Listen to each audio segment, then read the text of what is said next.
नमस्कार, मैं हूं आपके साथ अवंतिका अवस्थी और आप देख रहे हैं के न्यूज इंडिया। रुक करेंगे आज की तमाम बड़ी खबरों की ओर, जहां पर बरेली में सीएम योगी आदित्यनाथ का दौरा। रविवार देर रात पहुंचे थे CM Yogi Adityanath. Circuit house में सीएम योगी ने किया रात्रि विश्राम और सुबह करीब 9 बजे संभल के लिए होंगे रवाना। संभल के कल्की धाम एचोंडा कंबोह जाएंगे सीएम, और वहीं पीएम मोदी का सीएम योगी आदित्यनाथ कर सकते हैं स्वागत। दोपहर 12:25 पर वापस आएंगे बरेली एयरपोर्ट। बरेली एयरपोर्ट से लखनऊ के लिए होंगे रवाना। और बरेली में मुख्यमंत्री योगी आदित्यनाथ का दौरा। रविवार देर रात बरेली पहुंचे थे मुख्यमंत्री योगी आदित्यनाथ।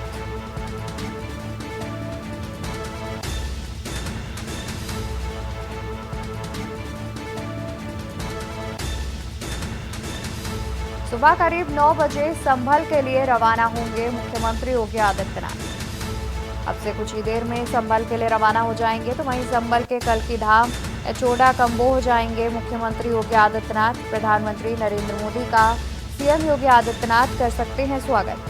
दोपहर 12:25 पर वापस आएंगे बरेली एयरपोर्ट।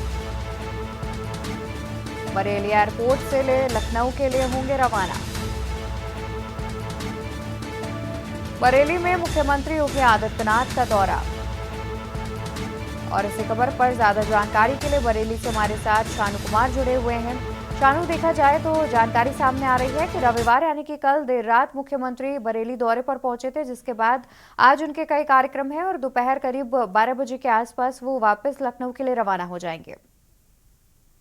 देखिए अवंतिका, बरेली में सीएम योगी आदित्यनाथ अचानक कल देर रात पहुंच गए और वैसे तो उनका कार्यक्रम आज का था, लेकिन कल अचानक से बरेली पहुंचे और करीब रात के 9 बजे वो बरेली पहुंचे। तो जिसके बाद जो प्रशासनिक अमला था उसमें कहीं ना कहीं हड़कंप मच गया कि किस तरीके से व्यवस्थाओं को पूरा किया जाए, लेकिन व्यवस्था को जल्द से जल्द पूरा किया गया और तिरसुल एयरबेस पर दिल्ली से सीधा डायरेक्ट बरेली एयरपोर्ट पहुंच गए और वहां से सीधा सर्किट हाउस पहुंचे। और सर्किट हाउस में पार्टी के जितने पदाधिकारी हैं, जिसमें मेयर भी शामिल थे, उन सभी के साथ बैठक की और कुछ लोकसभा चुनाव को लेकर के और कुछ लोकार्पण को लेकर के उनके साथ चर्चा की गई। फिलहाल जितने भी बरेली के जनप्रतिनिधि हैं, उन्होंने करीब 111 करोड़ की परियोजनाओं का शिलान्यास और लोकार्पण करने की बात कही है और उन्होंने कहा है कि ये 28 फरवरी तक ये सारी चीजें जो है पूरी हो जाएंगी और तब सीएम योगी आदित्यनाथ से समय मांगा है कि जल्द से जल्द इनका लोकार्पण करने का प्रयास किया जाए।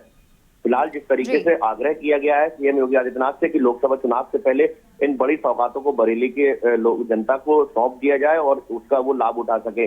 फिलहाल अब की बात की जाए तो रात्रि विश्राम किया है सीएम योगी आदित्यनाथ ने सर्किट हाउस में और अब कुछ ही देर बाद सीएम योगी बरेली की पुलिस लाइन से, अभी तक त्रिशूल एयरबेस से, और अब जो अभी की जानकारी आ रही है कि पुलिस लाइन से सीधा वो संभल के लिए रवाना हो जाएंगे, जहां पर एचोंडा कंबोह में जो कल्की धाम है वहां पर पीएम मोदी का दौरा है। पीएम मोदी वहां का शिलान्यास करेंगे, वहां पर अनावरण करेंगे, तो वहीं पर ही सीएम योगी उनका स्वागत करेंगे और स्वागत करने के बाद सीधा पीएम मोदी के साथ ही बरेली के जो त्रिशूल एयरबेस है वहां पर सीएम योगी पहुंचेंगे और सीधा यहाँ से लखनऊ अमोसी एयरपोर्ट के लिए रवाना होंगे, क्योंकि वहां पर भी आज सेरेमनी का कार्यक्रम है। तो इस तरीके से तमाम व्यवस्थाओं को पूरा कर लिया गया और अब कुछ ही देर बाद सीएम योगी बरेली की जो पुलिस लाइन है वहां से सीधा संभल के लिए रवाना होंगे और देखने वाली बात होगी कि अभी जिस तरीके से व्यवस्थाओं को पूर्ण किया गया, ये कहीं ना कहीं प्रशासन के लिए चुनौती थी कि किस तरीके से व्यवस्थाओं को पूरा किया जाएगा। फिलहाल अभी तक किसी भी प्रकार का जो अनावरण नहीं किया गया। सीएम योगी आदित्यनाथ से कोशिश की गई कि जो डेला पीर पे जो डमरू का उद्घाटन होना था वो भी नहीं किया गया और जो कुतुबखाना ओवरब्रिज है उसका भी उद्घाटन नहीं किया गया। फिलहाल सीएम ने आश्वस्त किया है कि जल्द से जल्द अगर आचार संहिता नहीं लगती उससे पहले इन सभी जितनी भी परियोजनाएं हैं, करीब 111 करोड़ की परियोजना है, इनका लोकार्पण शिलान्यास करने वो बरेली जरूर आएंगे। बिल्कुल। और शानू, साथ ही जिस तरीके से आपने जानकारी भी दी कि आज पहुंचना था मुख्यमंत्री को, लेकिन वो कल ही देर रात पहुंच गए, तो आखिर इसका कोई कारण निकलकर सामने आया है कि वो अचानक से देर रात बरेली क्यों पहुंच गए? देखिए, निश्चित तौर पे अवंतिका, जिस तरीके से कार्यक्रमों का सिलसिला जारी था और अफसरों में कहीं ना कहीं खलबली थी कि आज का कार्यक्रम है और आज सुबह 8:25 पे उनको बरेली कि त्रिशूल एयरबेस पर पहुंचना था और 5 मिनट के चेंज ओवर के बाद पीएम मोदी के साथ सीधा वो संभल के लिए रवाना हो जाते। लेकिन जिस तरीके से जो सीएम थे वो कहीं ना कहीं लखनऊ में नहीं थे और दिल्ली के कल कार्यक्रम में थे, तो कहीं ना कहीं सुबह आज की बात की जाए तो लखनऊ से बरेली आने में कहीं ना कहीं देरी हो सकती थी। यही कारण रहा कि दिल्ली से सीधा वो अचानक जो है बरेली पहुंच गए और बरेली की जो व्यवस्थाएं थी उनको जस के दुरुस्त किया गया और दिल्ली से सीधा बरेली आने में कहीं ना कहीं जो समय लगा वो ये था कि जो पीएम मोदी अगर कल बरेली आते हैं, बरेली के जो त्रिशूल एयरबेस है वहां पर अगर चेंज ओवर करते हैं तो सीएम योगी उनका समय से स्वागत कर सके। तो मेन वजह यही निकल करके आई है कि समय से स्वागत कर सके पीएम का। लेकिन साफ तौर पर से पीएम मोदी का भी चेंज ओवर जो बरेली में होना था, अब वो जो है संभल में डायरेक्ट पहुंचेंगे। अब वो पीएम मोदी भी बरेली के त्रिशूल एयरबेस पर नहीं पहुंचेंगे, सीधा सीएम योगी संभल के लिए पहुंचेंगे। फिलहाल जितने भी पार्टी के पदाधिकारी हैं सभी व्यवस्थाओं को जल्द से जल्द दुरुस्त किया गया और प्रशासनिक जो हमला था वो कहीं ना कहीं खलबली मच गई। लेकिन अभी तक की ऐसी कोई जानकारी सामने नहीं है कि किसी के साथ अहम बैठक भी की हो। फिलहाल जो जितने भी आला अधिकारी हैं उनके साथ कहीं ना कहीं कानून व्यवस्था को लेकर बैठक जरूर की गई है। बिल्कुल, बहुत शुक्रिया सानू जी आपका तमाम जानकारी हमारे दर्शकों तक पहुंचाने के लिए। तो ये थे बरेली से हमारे ब्यूरो चीफ शानू कुमार, जिन्होंने हमें अतिरिक्त जानकारी दी। और आपको बता दें कि आज मुख्यमंत्री योगी आदित्यनाथ को बरेली पहुंचना था, लेकिन उससे पहले वो देर रात अचानक बरेली पहुंच गए, जिससे कहीं ना कहीं अफसरों में भी हड़कंप मच गया। और उसके बाद उनके आज भी कई कार्यक्रमों का आयोजन किया गया है, जिसमें वो बरेली के बाद लखनऊ रवाना होंगे और फिर उसके बाद संभल में भी वो कल्की धाम में प्रधानमंत्री के साथ मौजूद नजर आएंगे।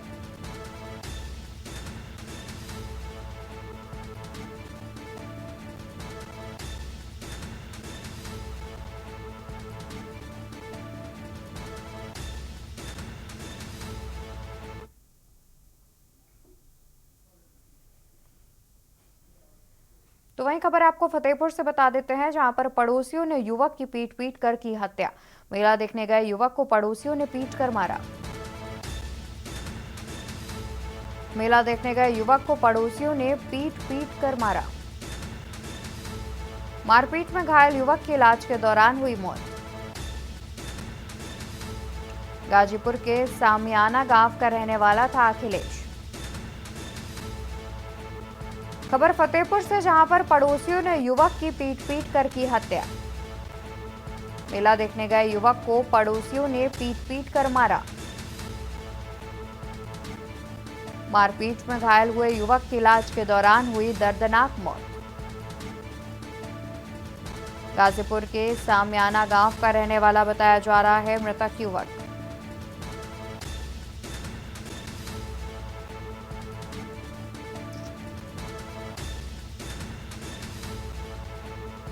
मेला देखने गए युवक को पीट कर मार डाला। और इसी खबर पर ज्यादा जानकारी के लिए हमारे साथ संवाददाता सुशील शुक्ला जुड़े हुए हैं। सुशील, देखा जाए तो जिस तरीके से जानकारी सामने आ रही है कि मेला देखने गए एक युवक को पीट कर मार डाला गया है, आखिर वजह क्या थी, किस वजह से जो है युवक की पिटाई की गई है जिससे उसकी मौत हो गई? जी अवंतिका जी, ये जनपद के गाजीपुर थाना क्षेत्र के सामियाना का मामला है और सुबह के वक्त मेला चल रहा था वहां गांव में। तो मेले पे पड़ोस के ही क्षत्रिय बिरादरी के लड़के और जिसकी मृत्यु हुई है ये सब मेले पे ही गए थे और किसी बात को लेकर के मेले में इन लोगों का आपस में झगड़ा हुआ है, जिस पर मारकूट हुई थी। उसके बाद ये घर आया है। घर आने के बाद इसकी हालत बिगड़ी है, तो इसको जो है परिजनों ने जिला अस्पताल जो है भर्ती करवाया था, जहाँ इलाज के दौरान इसकी मृत्यु हो गई है। हालांकि इस पे अभी तक कोई मुकदमा वगैरह नहीं लिखा गया है। पुलिस की तरफ से बताया गया है कि ऐसी कोई घटना नहीं घटी है, जबकि ग्रामीणों से जानकारी लेने पर यह पता चला है कि सुबह इनका विवाद हुआ था और मारकूट हुई है। लेकिन पुलिस को जो है टाल मटोल कर रही है, कह रही है कि ऐसी कोई घटना नहीं घटी है। बिल्कुल। और साथ ही क्या मृतक के परिवार की ओर से भी अभी तक किसी प्रकार की कोई तहरीर नहीं दी गई है या किसी बात की जानकारी दी गई है? जी तहरीर दी गई है, लेकिन पुलिस अभी जो है मुकदमा लिखने के लिए नहीं है तैयार। उस पर पुलिस का कहना यह है कि ऐसी कोई घटना ही नहीं घटी। जबकि ग्रामीणों से जानकारी ली गई तो उन्होंने बताया कि सुबह एक विवाद हुआ था, लेकिन इस तरीके का विवाद नहीं हुआ था कि इसकी मृत्यु हो जाए। लेकिन ये सत्य है कि हाथापाई हुई थी, क्योंकि व्यक्ति का अभी कुछ दिन पहले किसी चीज का ऑपरेशन हुआ था, जिसकी वजह से वो पूर्ण रूप से स्वस्थ नहीं था। और साथ ही सुशील, देखा जाए तो जिस तरीके से पुलिस वालों का कहना है कि इस तरीके का कोई मामला नहीं आया है, और वही जो मृतक युवक है उसके परिजनों ने तहरीर भी दे दी है, तो क्या किसी प्रकार का पुलिस पर दबाव है? नहीं, दबाव तो नहीं कहा जा सकता, लेकिन पुलिस हमेशा अपने को बचाते हुए कार्य करती है, क्योंकि जितना अपराध थाने में पंजीकृत किया जाएगा या जितना अपराध जीटी में दर्ज किया जाएगा उतना पुलिस के लिए सरदर्दी बनती है। तो ये अपना सरदर्द बचाने के लिए पुलिस ये हमेशा से प्रयास करती है। बिल्कुल, बहुत शुक्रिया आपका अतिरिक्त जानकारी दर्शकों तक पहुंचाने के लिए।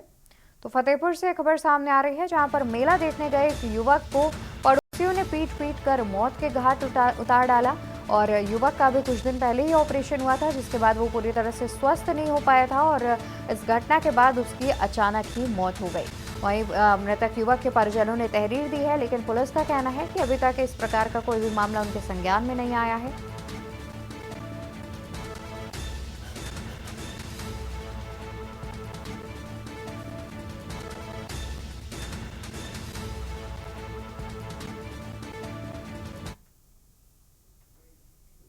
और यहाँ रुकेंगे एक छोटे से ब्रेक के लिए, जल्द हाजिर होंगे।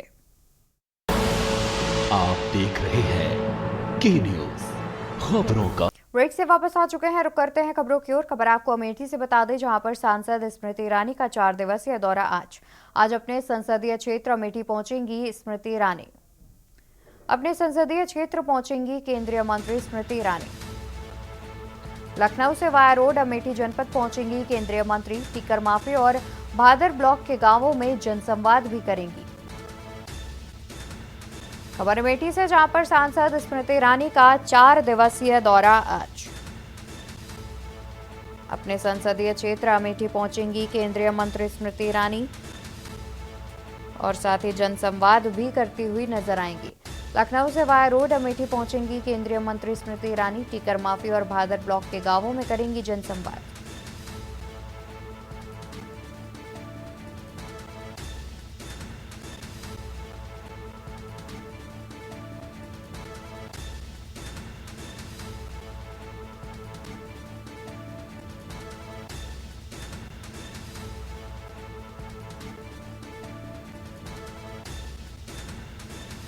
और इसी खबर पर ज्यादा जानकारी के लिए हमारे साथ संवाददाता रणविजय जुड़े हुए हैं।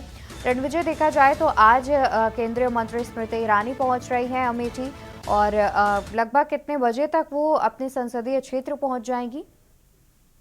जी बिल्कुल, मैं बताना चाहूंगा कि स्मृति ईरानी का 4 दिवसीय दौरा जो है अमेठी जनपद में लगा हुआ है, जिसमें वो कई ग्रामीण एवं क्षेत्रों में जाकर जो है जनसंवाद करेगी और लोगों से मुलाकात करते हुए रात्रि विश्राम करेंगी। जी, और साथ ही 4 दिवसीय दौरे पर वो अपने संसदीय क्षेत्र पहुंच रही हैं। उनके अन्य कौन कौन से ऐसे कार्यक्रम हैं जिनका आयोजन किया जा सकता है? जी बिल्कुल, मैं बताना चाहूंगा कि जिस प्रकार से स्मृति ईरानी ने यहाँ पे चुनाव जीतने के बाद लोगों से बताया था कि यहाँ पे उनका खुद का घर रहेगा, और जहाँ से लोगों को मिलने में आसानी होगी, लोगों की समस्याओं के बारे में जानकारियां मिली। इसको देखते हुए उन्होंने अपना एक अपने आवास का निर्माण करवाया है, और जिसका गृह प्रवेश 22 तारीख को होना है। इसको लेकर इसके साथ ही कई अन्य जगहों पूरे लोकसभा में अपने जाके लोगों से मुलाकात करने का ये कार्यक्रम लगातार उनका 4 दिन तक जाना है।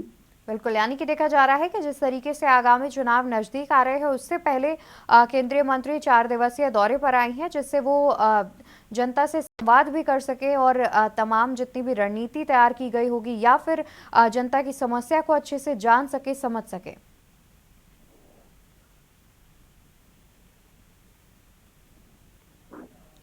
रणविजय, आप तक आवाज आ रही है?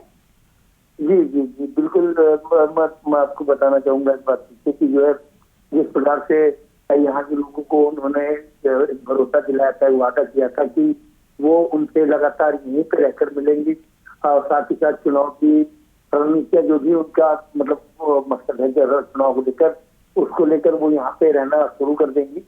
ये सब व्यवस्थाएं कर वो अपने 4 दिवसीय दौरे पर अमेठी पहुंचेंगी। बिल्कुल, बहुत शुक्रिया रणविजय आपका तमाम जानकारी दर्शकों तक पहुंचाने के लिए।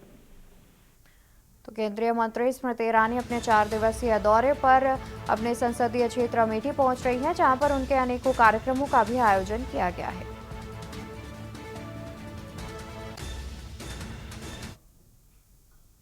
और यहाँ रुकेंगे एक छोटे से ब्रेक के लिए, जल्द हाजिर होंगे।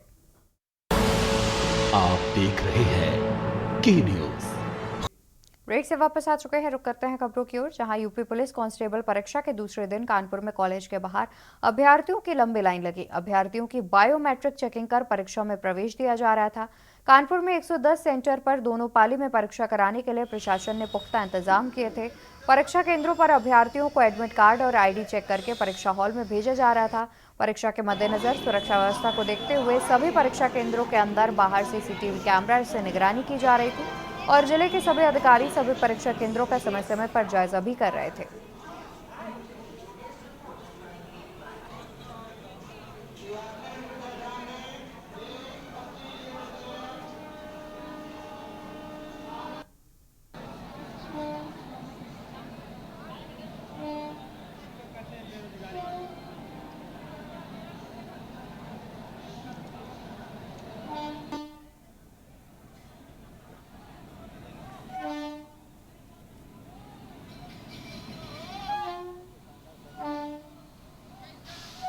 परीक्षा को लेकर के परिवहन निगम द्वारा पर्याप्त बसों की व्यवस्था की गई है। बस स्टेशन पर राउंड द क्लॉक अधिकारियों की जो है वो तैनाती की गई है। इस समय बसें पर्याप्त संख्या में हमारे पास उपलब्ध हैं। हर रूट के लिए, किसी रूट के लिए कोई समस्या नहीं है। मेरा नाम देशराज गुर्जर है। कहाँ से हैं? मैं राजस्थान से आया हूँ। पेपर दे दिया आपने? हमने पेपर दे दिया है। कानपुर में आए हैं तो कोई असुविधा तो नहीं लगी किसी प्रकार की? नहीं, अभी तो असुविधा नहीं है। अब तक तो कोई असुविधा नहीं है। जहाँ भी गए अच्छी सुविधा मिली है, पूरी सुविधा मिली है। बस यात्रा की भी अच्छी सुविधा मिली है और वहाँ पर रहने की भी अच्छी सुविधा मिली है। पुलिस परीक्षा का आज दूसरा दिन है। इस वक्त मैं मौजूद हूँ कानपुर के झक्करकड्डी बस अड्डे पर। आपको बता दें, यहाँ पर पूरी व्यवस्था कर रखी है। आप देख सकते हैं यहाँ पर सारी बसें जो हैं, सारी बसें परिवहन की बसें हैं, वो पूरी तरह तैयारी नहीं है। किसी तरह कोई समस्याएं नहीं आ रही हैं। यहाँ पर सभी तरह से बस जाने दूर दूर से जो बसें जो जाती हैं वो पूरी तरह तैयार है। हमने यहाँ पर जायजा भी लिया है। जायजा लेकर लोगों से बातचीत भी करी, किस तरह से जो तैयारियाँ हैं वो पूरी तैयारियाँ लगभग पूरी हैं। कानपुर से शाहनवाज खान, के न्यूज़ इंडिया, कानपुर। खबरों में फिलहाल के लिए बस इतना ही। ऐसी बड़ी खबरों के लिए आप देखते रहिए के न्यूज़ इंडिया। नमस्कार।